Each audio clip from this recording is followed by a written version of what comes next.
This is Chuwi's Lapbook SE. It's their latest laptop from them, and it turned out to be quite a pleasant surprise, this laptop that I've been using now for the last 10, 11 days, and I really do like this. It's a very promising laptop. There's a lot going for it. In fact, it really only has one major flaw with it, and you probably guessed it if you see my unboxing video. Only 4 gigabytes of RAM. Now, it is the faster double data rate for RAM at 2133 megahertz, so it's faster than the likes that we were getting with double data rate 3 on the older Polo Lake. This is the Teclast F7, which is the best, really, Apollo Lake laptop. So the previous generation of laptops, but these now have improved. This one has improved on a lot of things. So we've got a really decent build on this. The screen, the hinge feels good. It can be opened up with just one hand. And when you lift it up, it's not that loose. It's not going to really wobble around unless you were to grab it and pull it up like that. Now, it does not have any flex to it, the screen, because it's a fully laminated screen here. So 1080p, an IPS panel, I'll get into the details of that shortly, but it's a good screen for what this is. And being fully laminated, it just gives it a little bit more of a premium look and feel to it.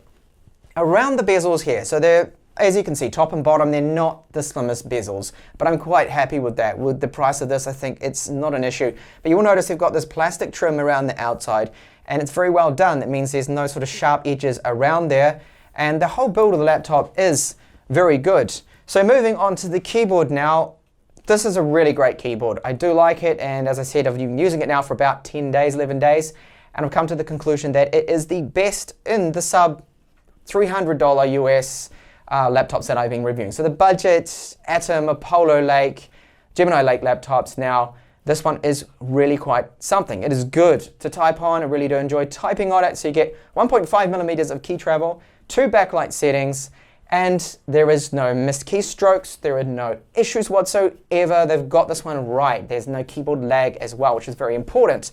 So the palm rest here, okay, it has plastic. So this is the only plastic you get, well, apart from the keys of the keyboard, but it feels good.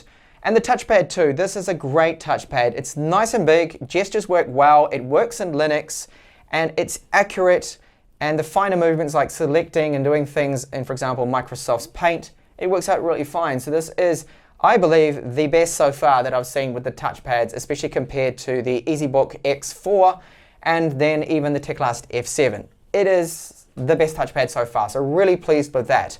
And for ports on the left-hand side, we have DC in for charging, status LED, so this will light up once fully charged. So USB 3 port, it will power external hard drives, 4 terabyte external drive tested, no problems with that at all. And you'll also see that we do have mini HDMI out. Now this HDMI out port, HDMI 2 spec, which is great. So this means 60 Hertz 4K on my 4K TV. On the right-hand side, then we have another USB 3 port, again will power external hard drives, no issues with that. And then you can see a 3.5mm headphone jack with mic support. Now this headphone jack is really good, and I mean the best that I have heard so far for the Gemini Lake. There's no static, there is no hiss, and just the overall quality is very decent. And I like the loudness to it, very loud too. You can push a headset quite well without any problems there, which is good. Micro SD card slot. Now taking a look at the rear, it is made out of metal. We have 4 solid rubber feet on this, and it sits well on a table. It's not going to slide or slip around. And you will see there we do have a 22 by 80 millimeter SSD slot. So you can upgrade and put up to, say, a terabyte drive in here, SATA 3 M.2 spec, no problems. Now there is a little hiccup that Chuwi made here, which is a very silly decision, and they did not install the operating system Windows 10 Home onto this drive. They installed it on the SanDisk eMMC, which is a form of flash drive, which is not quite as fast. So they should have moved it onto there for space and both speed-wise. So if you're good with PCs, then I do highly recommend cloning the Windows installation onto that SSD there. So the microphone location on this laptop is in a very odd location. You don't normally see this. They're both on the bottom of the laptop. So the sound comes in underneath. Now we do have a very decent panel on here. It is a Sharp branded IPS panel, so it's 13.3 inches, and it does look good. And the color accuracy really does surprise, as I'll show you in just a minute. But first I wanted to just demonstrate the maximum brightness right now, 200 lux, so it's not the brightest screen. Ideally I like to see 250, but because it is fully laminated, it's actually perfectly fine. Like indoors, I normally use it around about 50% or 40%, which I have it on now. Now, if you lower the screen brightness right down, you can barely see it. However, when the lights are off, it's actually a perfect setting. So this is really good. Chuwi's done their homework here, or the ODM has, and they've set a very decent brightness there. Now you can see at about that level some pulse width modulation flicker. Now this is only on camera. I cannot see this with my own eyes here in the studio, so that is fine. Now I do have one complaint with the screen.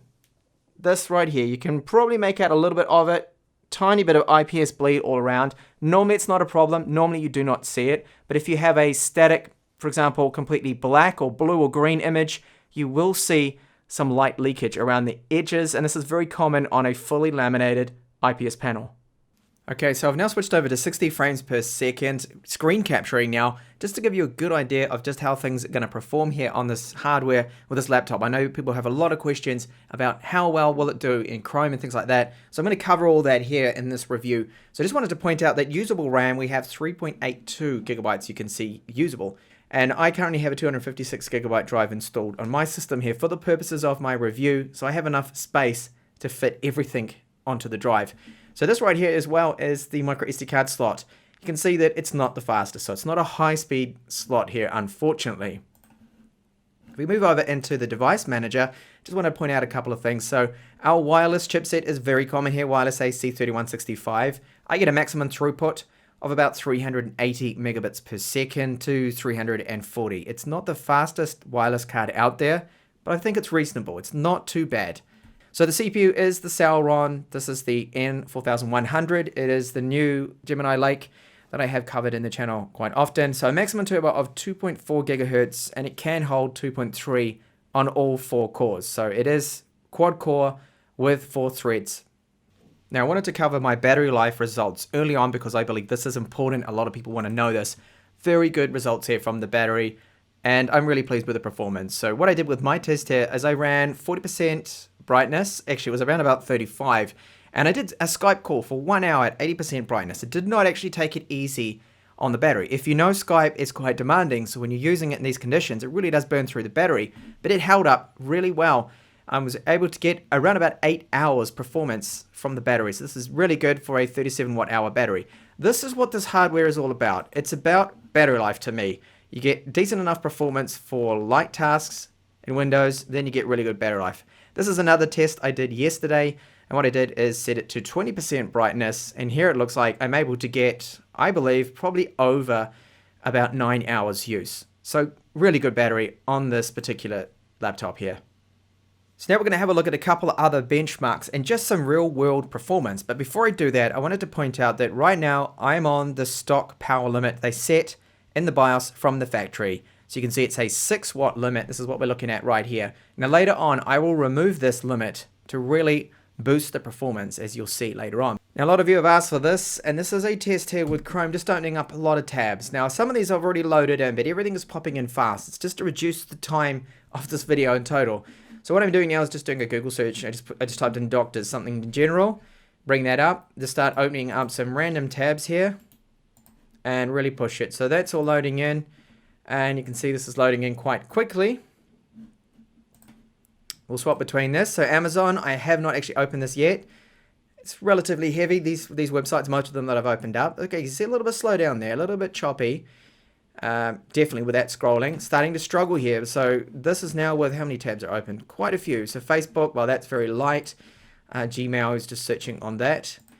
And here we have cars.com. So that's come up there. Google, that's not exactly heavy, and bbc.com. Starting to see now a little bit of slowdown. So when I start to kill these tabs off, it'll speed up a little bit. Yahoo as well. Okay, well that's just telling me some sort of warning there. And even my Twitter account, you can see this is scrolling. That's still quite smooth and not bad at all. So when we take a look at the memory, actually I do have that open. Right now, you can see we're starting to really fill it up. We don't have a lot free. Under 20%. So it's starting to bog down a little bit. Once you start to close down some of these tabs, in fact, that's speeding up a little bit again. That's not too bad. You can see swapping now between them. Yahoo.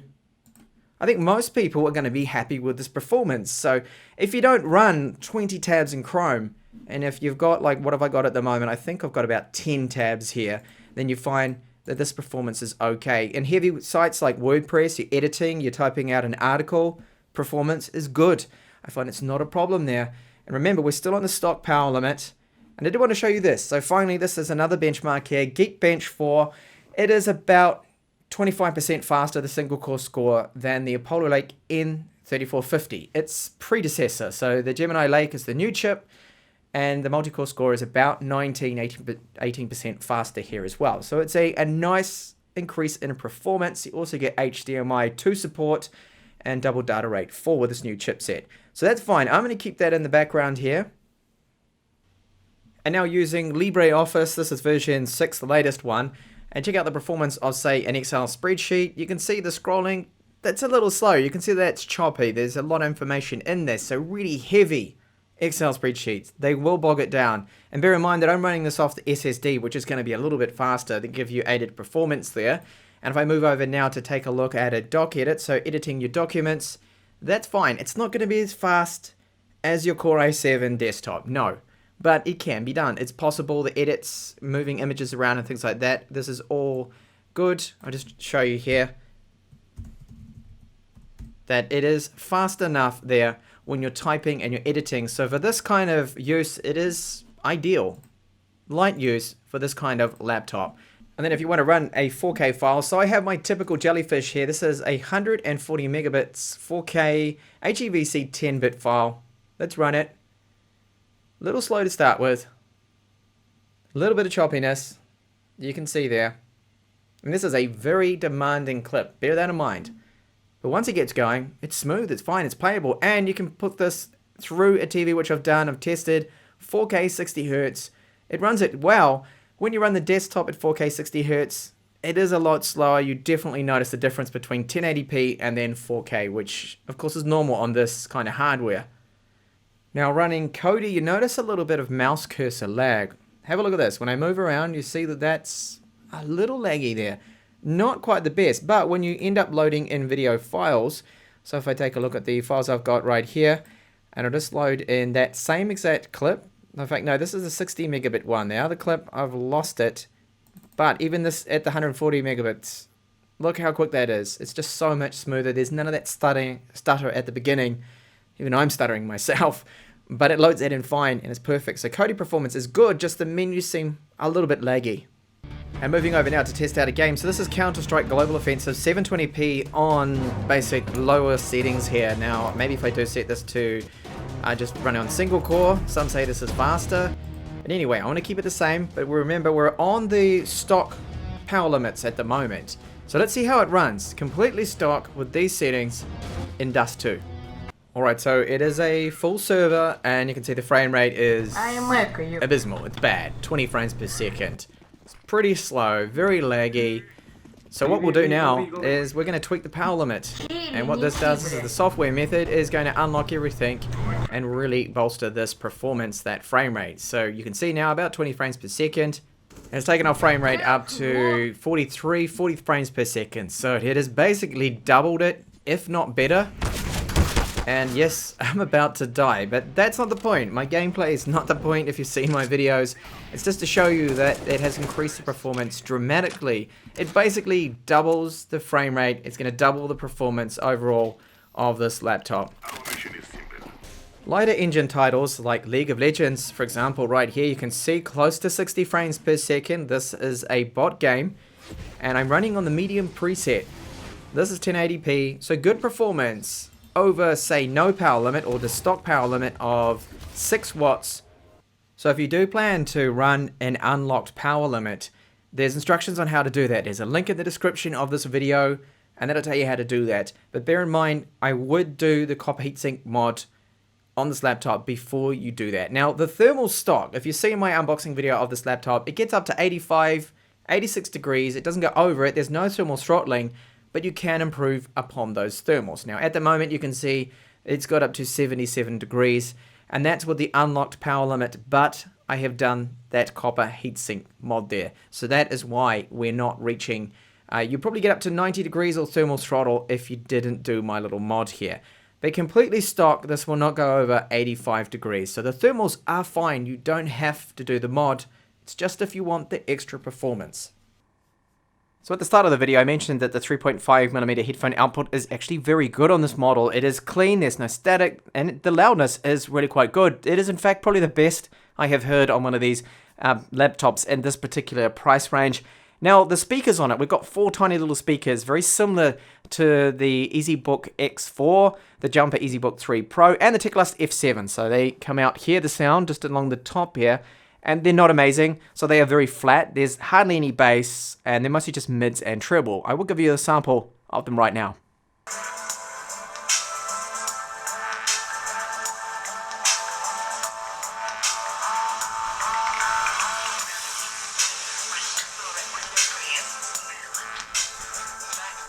So here is a quick sample from the webcam. You'll notice that there's a tiny little bit of hiss you can hear on the microphones. So these are the downward firing mics. And yes, this audio is being recorded on the Lapbook SE. And overall, I find it is fine. The quality of the video, however, it's a little grainy. It could be a little bit sharper, could be better. But again, for the price of this laptop, for $259 US, I feel the quality is actually okay. It's acceptable. You can't really expect more than this. It's only a 2 megapixel webcam and only HD. Okay, so my Teclast F5 did arrive in time. So a lot of people have been asking about these two machines. Which one is the best? But they're both very different. So we've got 11.6-inch screen, touch screen, different form factor. So it's a 2-in-1. You can flip it right round, use it as a tablet. It has 8 gigabytes of RAM. And then we've got 13.3-inch, of course, with the Lapbook SE, sorry. Now, of course, Teclast made compromises with the 11.6-inch size. You have to make compromises. So we don't have the home page up and down, print screen keys there as well. The keys themselves are much smaller. The travel is okay, but it is a little bit more cramped in. And I've noticed that for extended periods of typing, that it's just not as comfortable, of course, as the Lapbook SE. The same goes for the touchpad. So we've got a tiny touchpad here. Both of them are Windows Precision drivers, and it is okay for the size constraint we do have on the F5. It's an okay touchpad, but again, I have to give the win here to the larger touchpad here, which to me on the Lapbook SE is one of the better ones I have used, definitely in the around 300 or under 300 price group. Now the screens on both of these, okay. For what it is, the touch panel, it's a lot more practical, I find. So I do like the screen on the Teclast F5. I feel for that reason I'd give it the win, but they're both good panels, both IPS, both fully laminated, but the color accuracy tends to be a little bit better on the Chuwi with this one. And another thing too is the location, of course, of the webcam. So it's down here in an awkward position a little on the Teclast F5. So it's kind of looking up your nose, and it's in the more traditional location right up here on the Lapbook SE. Then if you need the stylus support, you want the portability, you want the lighter weight tablet, and you can flip it around to use it as a tablet, then the Teclast F5 is clearly the one to go for. That's for you. But if you want the better battery life, and of course the more, you could say, traditional laptop setup, then that's the Chuwi.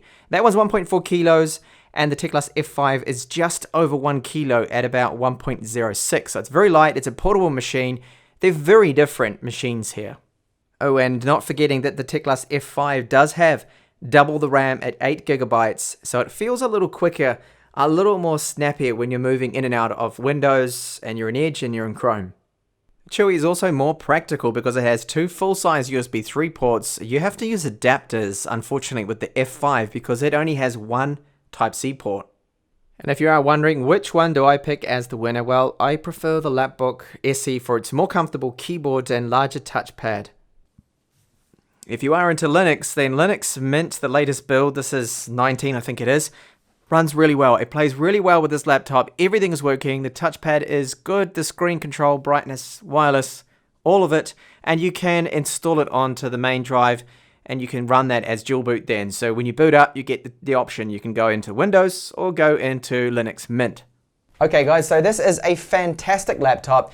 Great keyboard, great touchpad, good build, good screen, better color accuracy than I imagined for this price range. I really was actually quite surprised when I pulled out my Spider Pro, measured the screen, and saw the kind of results it was getting there with that 93% sRGB. Whoa, hang on, that does not normally happen with this price range, why I don't normally bother to get accuracy measurements from the likes of, say, the Teclast F7, because they come in to be normally abysmal results. You get something like 60% or 50%. Not good for color accuracy. But this, it's borderline. Adobe RGB is not amazing, but it still is about the same as my Mi Notebook Pro, which really says a lot. So we've got HDMI 2 on here. We also have amazing battery life, I think. I can get 8 to almost 9 hours out of this on the internet using Chrome. If you tone down the screen brightness and if you use the battery saving feature in Windows, then I believe you can get probably even 10 hours out of this.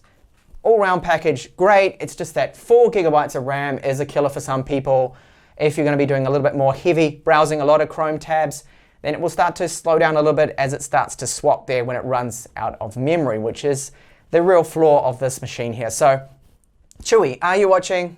I hope you are. Please give us an 8 gigabyte version of this. And I'm sure it's going to sell well for you and a lot of people will be happy with it. I would upgrade in a second to the 8 gigabyte model of this particular laptop. I'm loving it so far. And thank you so much for watching this review. Bye for now.